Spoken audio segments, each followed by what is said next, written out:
And can you tell me, I mean, you're doing a lot of corporate legal, right? Yes, and we've also been involved in many carbon projects in Indonesia that's from I was going legal to perspective. get into Yes. that. And why suddenly carbon? Why are you interested in doing a lot of things about carbon? Yes, so actually in relation to the development of carbon project, What sort of regulation left that needs to be there? actually the ones waiting by the market mostly right now is for the issuance of the NDC, the determination of the NDC Okay. and the international carbon trading. From these sort of carbon trading deals. So the potential dispute so far, if it is conducted outside the carbon exchange.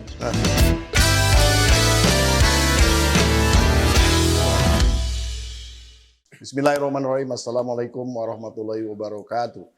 Yes, oh yes, the carbonizers and carbon activists all over the world. Welcome back to another episode of Carbon Forum with me, Pompida Hidayatullah. And today we will discuss about the existing regulations on carbon in Indonesia. We have a very interesting guest. It's a she, and she is the founder of a firm called Umbra, a law firm called Umbra. And her name is Ibu Kirana Diah Sastra Wijaya. Selamat pagi Ibu, good morning, how are you? Good morning, Pak Pompi. Thank you Yeah. for inviting me for this event. Thank you so much. Yeah, it's great. Thank you for being here. And can you tell me, I mean, you're doing a lot of corporate legal, right? Yes, and we've also been involved in many carbon projects in Indonesia from I was going legal to perspective. get into Yes. that. And why suddenly carbon? Why are you interested in doing a lot of things about carbon? Yes, so actually in relation to the development of carbon project, although by the regulation we only have the presidential regulation in 2021 through the presidential regulation number 98, but the carbon activities, the development of the carbon projects in Indonesia have been conducted long before that. And we've done couple of projects as well, even before the issuance of the presidential regulation. Can you share some of them with us? No? Yes. Or is it still under sort of NDA or anything like that? Yeah, well, some of the carbon projects already in the market, but mostly the ones being conducted before the presidential regulations is the one under the voluntary carbon mechanism, where most of the certificates actually being traded internationally, so not locally. And some others also involve the cooperations between the government. Is this an MBS, nature-based solutions, right? Nature-based solution, biodiversity, biodiversity. and also we have sort of like the concept of the joint credit mechanism with the support of, for example, the Japanese government as well. So before the 2021, they are actually able to sell the carbon credits, right? Yes. But then 2021, somehow the government sort of hold it out, and then what happened afterwards? Yes, so it's actually before the issuance of the presidential regulation in 2021, the government and the Ministry of Forestry actually already issued certain suspension moratorium. Suspension. It's like there are like 10 regulations for the suspensions of the existing one for the carbon trading activity. So at that time, the plan was to wait until the issuance of the presidential regulations before the suspensions is being lifted. In 2021, the presidential regulations was issued, and under the presidential regulation, it was actually allowed for the international carbon trading to be conducted. But there are requirements, and the requirements are waiting. What sort of regulation left that needs to be there? Actually, the ones waiting by the market, mostly right now, is for the issuance of the NDC, the determination of the NDC and the international carbon trading. From the minister, right? Yes, the from ministerial the ministry, decree, the ministerial decree and forestry environment and the ministerial decree. So what happened when you have when you receive a suspension? What happened there? What I'm saying is, are you still producing the carbon credits? Can you actually sort of accumulate it and then later on sell it? What happened really? Yeah, well, the ones which already being traded, so it's just being traded, it's but the retired, ones right? It's ongoing, so it's basically we create in the agreement like certain condition precedents for the commencements of the transaction, and some others we restructure it to be not like the carbon activities, but like biodiversity arrangement. So it's sort of not carbon, but a different arrangement. But you receive the carbon credits from the biodiversity activities as well, right? It's basically being verified as a license, not as the carbon one, but as the biodiversity effort. Wow. Yeah. So because Okay. it's some structuring effort because of waiting of the presidential regulation. But when the presidential regulations being issued, it's quite unfortunate as well. Yeah. Then everyone in the market still have to wait for the international carbon trading. I see. Yeah. International carbon trading is actually important because we see the huge gap difference on the pricing, right? Exactly. Internationally and locally. And also, it's not about the pricing, but it's about the frequency of the trading. Yes. It's not there yet, and the hype is not there yet. So suddenly, when the carbon, what you call it, the exchange, sort of inaugurated by the president, suddenly, it's just sort of silent. Yes. The way that I see it, that how do you actually perceive the actions from the governments related to first of all, the establishment of the regulations, and Yes. second of all is actually the implementation of the regulations. How do you perceive that? Yes. So, Pak Pompi, it's actually in terms of the regulation, there are already many regulations which have been issued by the government.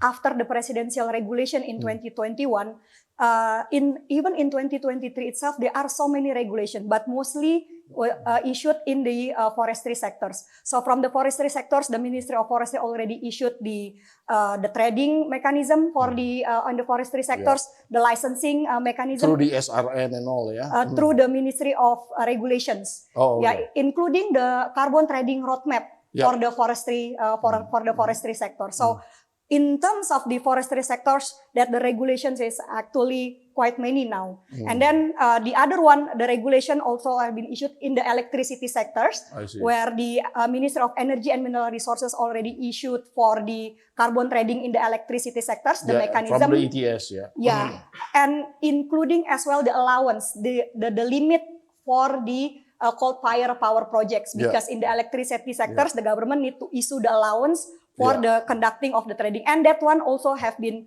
issued.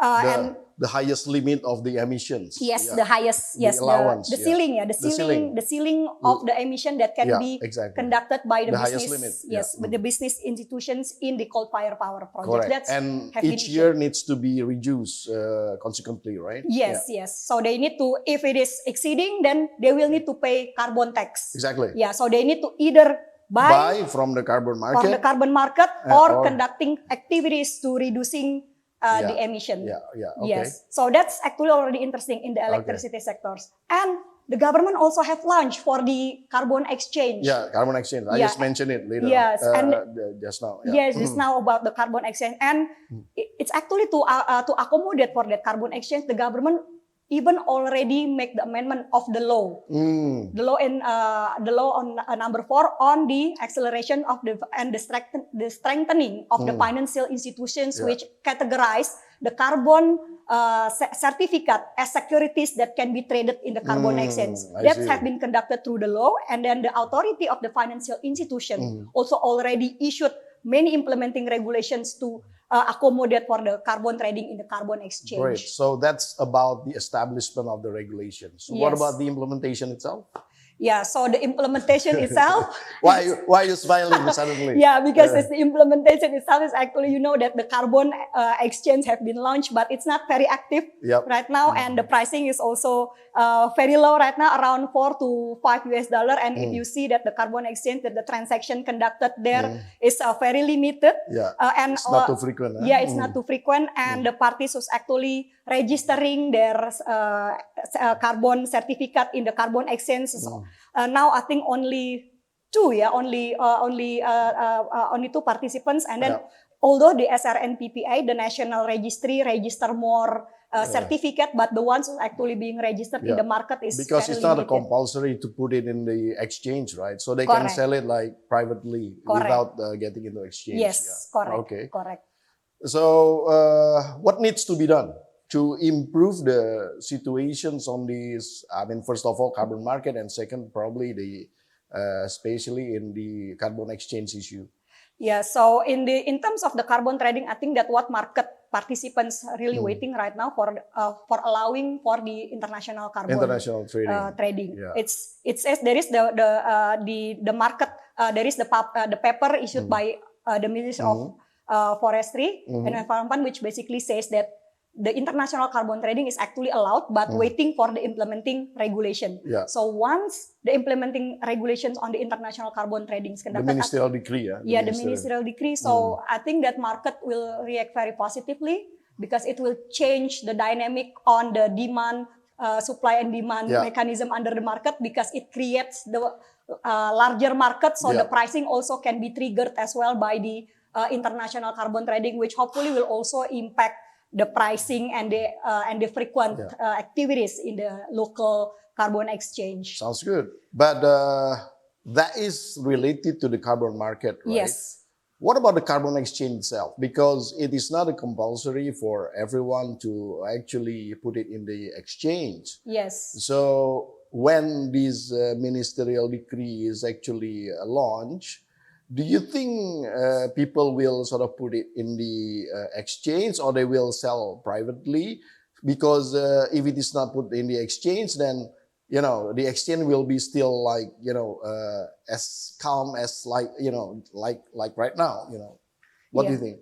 So in terms of the carbon exchange, is actually why people trade it is either you get it like the benefit in terms of the economics, or there are certain other benefits like reputational things that can support. So we have to create sort of like incentive for people to actually do the trading in the carbon exchange, which at this moment the pricing is still not really moving. And then for the incentive, for the reputational, we can basically says that because it's right now still not mandatory for the companies or for individuals to actually reduce or conduct certain sustainable activities. So it's more to the voluntary, more to that one, which create less incentive for people to actually conduct the carbon trading. So if we already have more incentive by the regulations of giving the incentive for people to conduct the carbon trading, so that I believe will support for the activities in the carbon trading. The other one is because, as you are aware, the regulation right now which have been issued for the carbon trading is only in the forestry sectors and in the electricity sectors. But it's actually allowed energy, not only electricity. Only electricity and the oil and gas for carbon storage, which right now already been issued. Like for example, for the mining companies, which they are actually now start to thinking as well to conduct the renewable energy source to supply their mining. It's still no regulations yet. For plantation business, which there are a lot of interest on the plantation business, the regulations also still not there. So if these different, but as you see that the different minister other than the Minister of Forestry and the Minister of Energy, they are not very well aware on how to regulate the carbon trading in their particular sector. So there is the committee issued by the coordinating minister in 2021, which headed by the Ministry of Coordinating Minister with the members of the Minister of Indonesia, if that can be utilized to expedite the regulations and the policy of conducting carbon trading in other sectors with other ministers. So once international carbon trading open, that other sectors also can start registering their carbon in the carbon exchange. What kind of incentive would you go through? Because I would see it like similar to the stock exchange sort of scenario, where if people trade in the stock exchange, they are not incurred on the high-tech sort of obligations, right? So what about this one? Because if you sell your stocks privately, then you have to pay like very high tax, right? Yes. So is that going to be similar? Yeah, I think that could be in this case. Could be interesting as well on the for example the final tax. So there will be no additional tax again if it is conducted, and there could be as well. We also have to deal with the different characteristic for the carbon certificate, right? Because there will be retirement for the carbon certificate, not like shares which can be traded unlimitedly. Because there is some sort of expiry. Expiry. Once you use it as an offset, it is then expired. It's gone. And then you have to report it, right? Yes. To avoid double sort of accounting double scenario. counting. And that no longer can be traded. So that's also create the differences. Since you're a lawyer, of course, I would like to ask you this: what is the potential dispute that might actually occur from these sort of carbon trading deals? So the potential dispute so far, if it is conducted outside the carbon exchange, so that will mainly rely on the agreement between the parties. Okay. So the agreement have to stipulate, for example, who is entitled to own the carbon right. That's very important because in Indonesia, that's not easy. It is transferable though. It is transferable, it's right? transferable, so but anyone can own it, right? It's transferable, but since the issuance of the presidential regulations, that must be conducted through the transfer mechanism under the presidential regulation. In past, we can conduct it on contractual arrangement basis because there is no the certificate of the emissions that is being issued or approved by the government. So it's more to the contractual arrangement. I see. But now you have to get licensed and certified by the government to get the sort of, that's right. But that needs to be stipulated and agreed in the agreement. Because sometimes the owner of the license does not necessarily becomes the owners of the carbon right, because the owner of the license, forestry laws, for example, you get the forestry laws license, but the one who actually conduct the activities to do the mitigations on the carbon effort is a different one. It's an operator. It's different operator from the one holding the license. So that will create a different mechanism on who should be entitled to get the rights. So all the stipulations must be sort of stated in the agreement. Yes, in the agreement, that mechanism like that, if it is outside the carbon market, so that's the potential possible different interpretations between the parties on the rights, on the transfer right, because that's conducted outside the carbon exchange. But once it is in the carbon exchange, so that's already follow all of the mechanism under the carbon exchange. So should be less potential dispute because it's already been conducted through the mechanism of the market. Right. So to avoid such dispute, then please call you. Oh yes, we'll love to. Would love to. Yes, we'll be happy. We'll be very happy. Well, this has been very interesting, Ibu Kirana. Yeah, thank you very much, Pak Pompi, for inviting I thank you for being here. Can you sort of address a closing statement, like 1 or 2 minutes, related to this issue on the regulations in Indonesia? Please, by all means.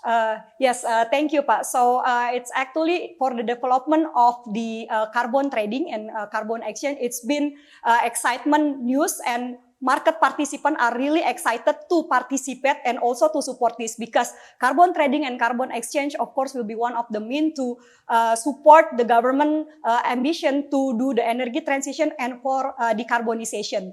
And there are a lot of regulations and policies have been issued by the government right now, but if this can be further implemented by the actual implementing and technical regulation, which will support for the actual implementation, that will definitely will help to enable the carbon trading and carbon exchange to also support the government goals and ambitions for the carbonizations. Hopefully that we all can reach into that stage, and it's really that the waiting of the market participants, a lot of waiting and a lot of excitement in the markets to have and to ensure that this carbon exchange can actually being implemented. Wow, extraordinary. That was like very concise sort of closing statement. Thank you very much. Thank you, Pak Pompi. Yeah, the carbonizers, carbon activists all over the world. That was Ibu Kirana Diah Sastrawijaya, the founder of Umbra Law Firm. And when you have something about legal needs to be consulted, please contact her. Don't hesitate to do that. And she just explained extraordinarily a lot of things related to the current regulations on Indonesia's carbon sort of ecosystem.